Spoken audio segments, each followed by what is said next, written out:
ఉన్న బంగారాన్ని విడిపించి ఆ రోజు ఆన్లైన్ రేటుకే మేము కొంటాం. Sharma gold company.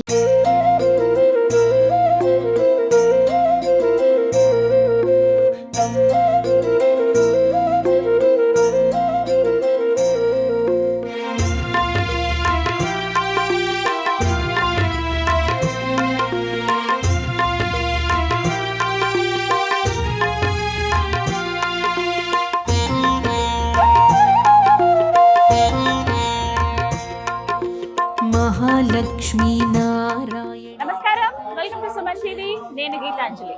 ప్రస్తుతం నేనున్నాను హైదరాబాద్ కొత్తపేట వాసవి కాలనీలో ఉన్నటువంటి అష్టలక్ష్మి దేవాలయం దగ్గర. శ్రావణ శుక్రవారం, ప్రత్యేకించి పౌర్ణమి ముందుగా వచ్చేటువంటి శుక్రవారం అంటే రెండవ శుక్రవారం రోజున వరలక్ష్మి వ్రతాలను ఆచరిస్తూ ఉంటారు చాలా మంది భక్తులు.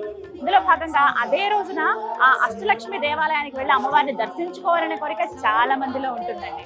ఇవాళ చూడొచ్చు, ఎంతో మంది భక్తులు ఈ అష్టలక్ష్మి దేవాలయానికి వచ్చి అమ్మవారిని దర్శించుకుని వెళ్తూ ఉన్నారు. ప్రస్తుతం నేను అదే ఆలయంలో ఉన్నానండి. అష్టలక్ష్మి దేవాలయంలో చాలా చక్కగా ఆర్గనైజ్ చేశారు. భక్తులందరికీ కూడా అంటే వాళ్ళ సౌకర్యార్థం అన్ని ఏర్పాట్లు అయితే చేశారు. ఇక్కడ చూడొచ్చు, ముందుగా అంటే మనం ఆలయ ప్రాంగణంలో అడుగు పెడుతున్నాం అన్నప్పటి దగ్గర నుంచి చూసుకుంటే గనక కళకళలాడుతూ ఉంటుంది. అమ్మవారిని దర్శించుకునే భక్తులు ఒకవైపు, దర్శనం ముగించుకుని అమ్మని చూసామన్న ఆనందంలో వెళ్లే వాళ్ళు ఇంకొక వైపు. అలా అడుగు పెట్టుకుని లోపలికి వస్తే ముందుగా వినాయకుడి దర్శనంతో ప్రారంభమవుతుంది. ఆ వినాయకుడి దర్శించుకుని అలా లోపలికి వచ్చాక ఇక్కడ అంతా కూడా చూడండి, ఇక్కడ కుంకుమార్చనలు జరిపిస్తూ ఉన్నారు. మరోవైపున అర్చనలు జరుగుతూ ఉన్నాయి. ఎక్కడికక్కడ చాలా చక్కగా ఆర్గనైజ్ చేశారు. వచ్చిన భక్తులందరి సౌకర్యార్థం, వాళ్ళకి ఎటువంటి ఇబ్బంది కలగకుండా వాళ్ళు ప్రతి ఒక్కటి కూడా అమ్మవారిని, అలాగే ఆ శ్రీమన్నారాయణుడు కూడా ఇక్కడ కొలువై ఉంటారు.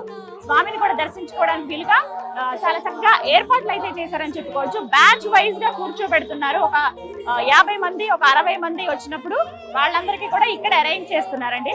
అలాగే ఇవాళ రోజున ఎన్నో విశేషమైన కార్యక్రమాలు ఈ దేవాలయంలో జరగబోతున్నాయి.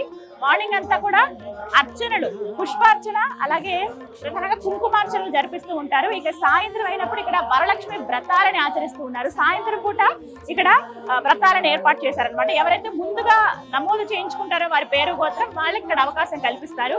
అలాగే మొత్తం పూర్తిగా చూడొచ్చు, గర్భాలయం దగ్గరికి వెళుతూ ఉంటే ఎంత వైకుంఠంలో మనం అడుగు పెట్టామన్న ఒక భావన కలుగుతుంది. ఎంత చక్కగా ఉంటారో స్వామి, అలాగే అమ్మవారు. అయితే ఇక్కడ ఇంకొక విశేషం ఏంటి అని అంటే, గోపురాన్ని వీక్షించండి. గోపురం పైన చాలా అరుదుగా మనకు కనిపిస్తుంది ప్రధాన గర్భాలయం ఏదైతే ఉంటుందో ఆ గర్భాలయం పైన చక్రం కానీ, పూర్ణ కుంభం కానీ సాధారణంగా మనం చూస్తూ ఉంటాము.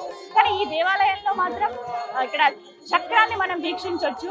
అలాగే గర్భాలయంలోకి వెళుతున్నప్పుడు కూడాను ఒక వైపున చక్రం, మరోవైపున శంఖం ఉంటుంది. అలా వెండి తలుపుల్లోంచి స్వామి అమ్మవారిని మనం దర్శించుకోవచ్చు. అమ్మవారు బంగారు రంగు చీర కట్టుకున్నారు.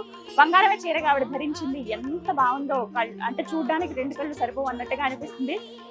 హైదరాబాద్ వచ్చిన వాళ్ళు ప్రత్యేకంగా ఖచ్చితంగా అష్టలక్ష్మి దేవాలయానికి వస్తారంటే, అంటే అంత ప్రసిద్ధి చెందిన దేవాలయం. కేవలం హైదరాబాద్ వాసులే కాదు, చుట్టుపక్కల రాష్ట్రాల్లో ఉన్నవాళ్ళు, ప్రధానంగా 2 తెలుగు రాష్ట్రాలు, అలాగే కర్ణాటక, తమిళనాడులో ఉన్న వాళ్ళు కూడా. ఇంకొక విశేషంగా ఏం చెప్తారంటే, మొత్తం భారతదేశంలోనే 2వ అతిపెద్ద అష్టలక్ష్మి దేవాలయం అని చెప్తారండి. అష్టలక్ష్మి దేవాలయాలు భారతదేశ వ్యాప్తంగా చాలా తక్కువగా ఉంటాయి. ఒకటి చెన్నైలో ఉంటుంది, 2వ దేవాలయం మనకి ఇక్కడ హైదరాబాద్ కొత్తపేటలో ఉన్నటువంటి ఈ అష్టలక్ష్మి దేవాలయమే. ప్రతి ఒక్కరు వాళ్ళ లైఫ్ టైంలో ఒకసారైనా వచ్చి అమ్మవారిని దర్శించుకోవాలని. స్వామి అమ్మవారు చాలా అందంగా, కళగా కనపడుతూ ఉంటారు ఇక్కడ. అలాగే చూడొచ్చు, ఇప్పటికే వేలలో భక్తులు వస్తున్నారు.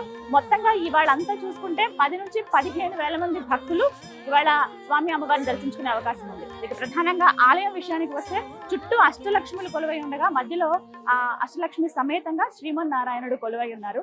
ఎవరికి ఇబ్బంది కలగకుండా అన్ని ఏర్పాట్లు అయితే బాగా చేశారని చెప్పుకోవాలి. ఇవాళ రోజున మార్నింగ్ నుంచి అంటే 6 గంటల నుంచి ప్రారంభిస్తే మధ్యాహ్నం 1 గంట వరకు కూడా అర్చనలు, పూజలు ఇవన్నీ జరుగుతూ ఉన్నాయి. ఆ తర్వాత మధ్యలో ఒక 2-3 గంటలు బ్రేక్ ఉంటుంది. అప్పుడు అన్నప్రసాద వితరణ జరుగుతుంది. ప్రసాదం, అలాగే అన్నప్రసాదం కూడా ఇక్కడ పంపిణీ చేస్తూ ఉంటారు. ప్రతి శుక్రవారం, ఆదివారం కూడా ఇక్కడ అన్నప్రసాదం అమ్మవారి భక్తులకు అందజేస్తూ ఉంటారనమాట. అందులో భాగంగా ఇవాళ ఇంకా విశేషంగా దగ్గర 15 వేల మంది వరకు భక్తులు వచ్చే అవకాశం ఉంది. కాబట్టి వాళ్ళు ఎవరికి ఇబ్బంది కలగకుండా అన్ని ఏర్పాట్లు అయితే ఆలయ కమిటీ నుంచి చేశారని చెప్పుకోవాలి. మొత్తంగా ఇవాళ రోజున శ్రావణ శుక్రవారం, 2వ శ్రావణ శుక్రవారం చాలా దివ్యంగా కళకళలాడుతూ ఉంది ఆలయం మొత్తం కూడాను. మహిళలతోటి ఎంతో చక్కగా నిండు ముత్తైదులు అలా వచ్చి అమ్మవారిని దర్శించుకోవటం కావచ్చు. అమ్మ భక్తులు ఎవరైనా, చిన్నవాళ్ళైనా, పెద్దవాళ్ళైనా, ముసలి వాళ్ళైనా, అది ఎవరైనా సరే, అమ్మ ముందు చిన్నపిల్లలమే కదా, ఆ శ్రీమన్నారాయణుని, అమ్మవారిని దర్శించుకుని తరిస్తున్నారని చెప్పుకోవాలి ఈ అష్టలక్ష్మి దేవాలయంలో.